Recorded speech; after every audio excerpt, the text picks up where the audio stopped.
Hey guys, welcome back to Critical Flick. Today I'm going to be talking about episode 7 of Euphoria on HBO. So like I said in the previous reviews, this show has really grown on me. I really enjoy it. It's become one of my favorite shows on television right now. That is in no small part due to the characters and the acting. I think these are some extremely well fleshed out characters.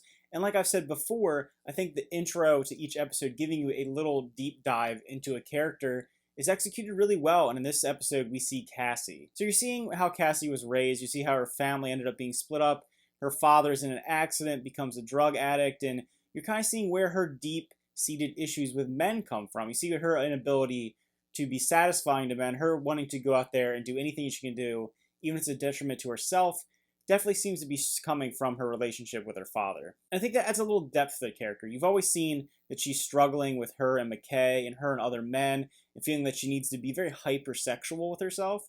And then the fact that you're kind of seeing where that's stemming from adds a little layer of depth to her. Speaking of her and McKay, the fact that, the pregnancy has come out, she's saying that she is pregnant, she goes to McKay, she tries to speak with her friends, you're seeing her being pushed down. What she wants doesn't really seem to matter. And that seems to be something that is a common thread with her. She's always put on the back burner to other people. So it's interesting seeing her interaction with other characters as someone who seems to want to be the good person and do the good thing or do the right thing per se.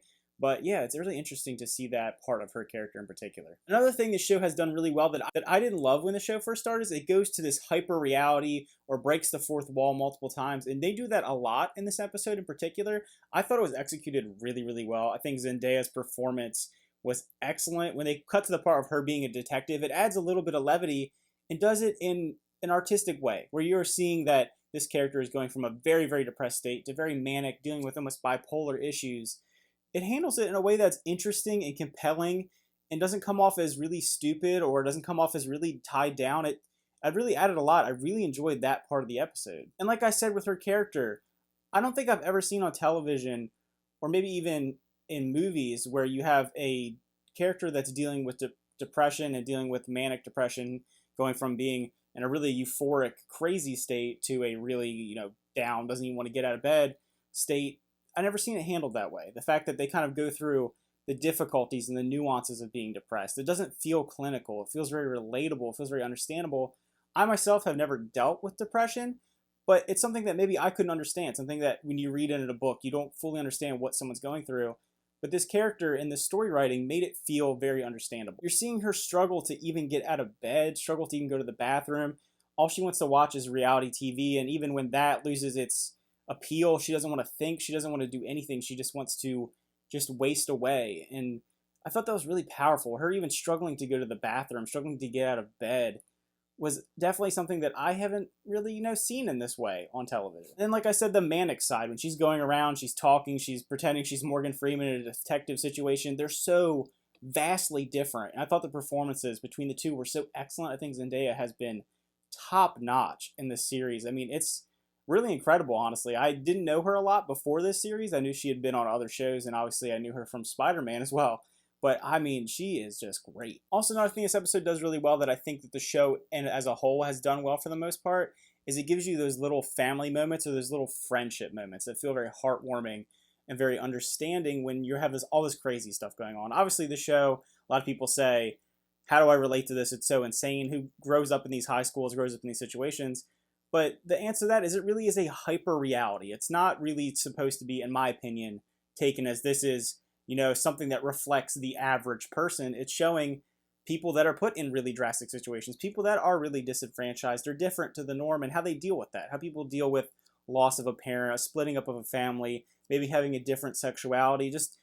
I really like that they threw it all together. You're getting all these different things, all these different characteristics of characters. Yeah, maybe you wouldn't see that all in the same place that often, but I think they handled every character really well, and it makes them all uniquely interesting. They're all so different, yet they're all going through the issues of being not quote-unquote normal, and I think it handles that really, really well. And like I said, some things that's even more relatable to me coming from, divorced parents, seeing that you have family moments in the show. You're seeing that she is seeing her mother start dating another guy who's named Rick, and he hasn't really done anything wrong, but he's not her dad, and she lashes out at him. Her, really loving her family, and you forget sometimes that this character kind of started out having these issues because of the death of her father, and she has mental illness. before she even got addicted to the drug. So it's something that they call back to. Her family group is really important to her, you can tell, but she just struggles with dealing with her reality. And she calls on that multiple times in the episode, how her life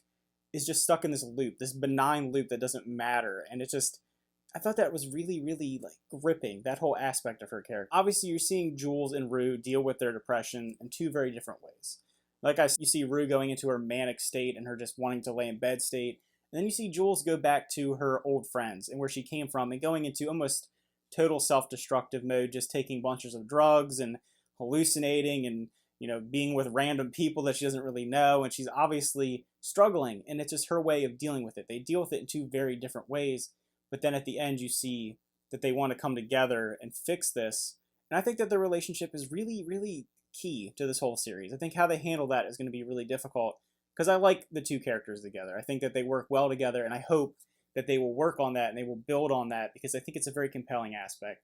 Two characters, like I've said multiple times in the videos, that are very, very broken, but they want to come together to help each other become better. And I think that's really interesting. This show does a good job of showing connections between people, connections between your friends and family, and how that can make you whole, as in a way, if that makes any sense. And I think that's something that I would really like to see them explore as this series goes on, and don't get too bogged down in the ridiculous Nate things that go on in the series. And another character that seems to be developing a little less than the other characters is Nate.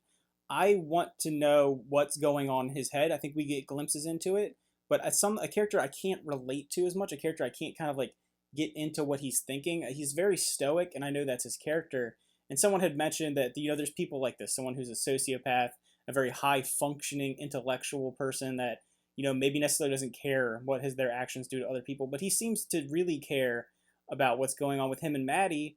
I don't know. I want to see where it's going. You saw a little confrontation between him and his dad, and you kind of got that feeling early on in the series that he wants to live up to his dad or surpass his dad, and he has some weird conflict with that. So I don't know. I'm really interested to see how they flesh him out a little more. I hope they do. I hope it's not just he is someone that is just out for himself and he's very, you know, manipulative and maniacal and he's kind of just like the bad guy. I'd like to see a little more of his inner workings and what he is dealing with, you know, with his own personal issues. Speaking of Nate, I think that Fez and his confrontation was one of the best scenes in the series. Fez is such an interesting character because, like I said, he's almost become Rue's guardian angel. He is someone that is in of himself doing bad things, but he wants to be a good person. I think that's a common theme on the show for the most part, is these characters may not be doing the best things, but in their hearts they are decent people.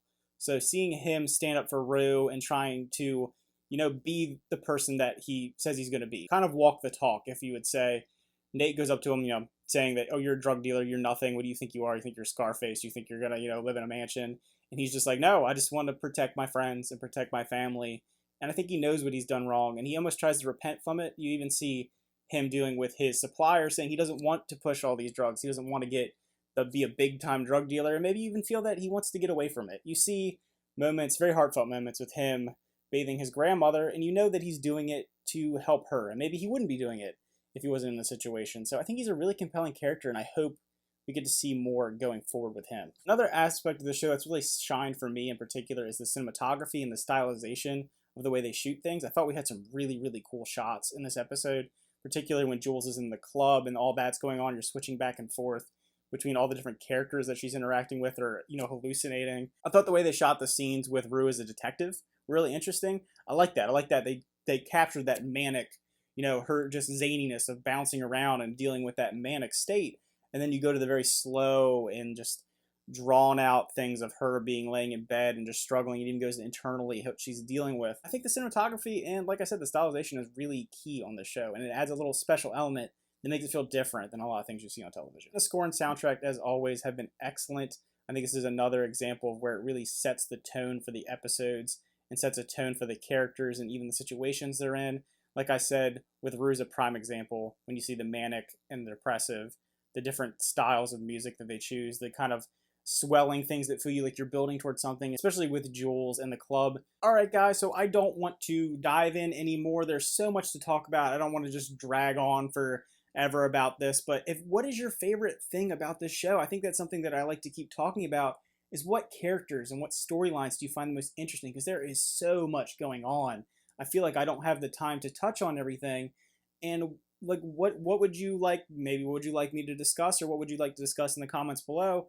What storylines or what characters or where do you think it's going to go? Do you think we're going to have a situation where Fez is going to have to put his life on the line, or Jules or someone, to take down Nate and finally kind of end this conflict that he has been creating? All right, guys, remember to like and subscribe, and see you guys next time.